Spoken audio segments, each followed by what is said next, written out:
Here I have Mitsubishi Outlander, and let me show you how to find EV charging station on Mitsubishi Outlander map. So at the very beginning, let's start by using the home screen. Here you need to find and select the settings button located at the top of the screen. Then from the following list, you need to swipe a few times until you see the EV section. This is the last section of the following menu.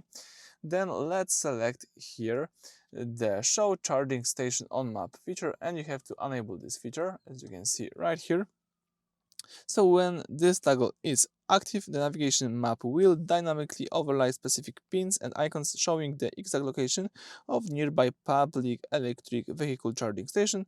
This helps you plan the plug-in stop seamlessly during your node. So let's just leave it enabled, and that's it. Thank you for watching. Please subscribe to our channel and leave thumbs up.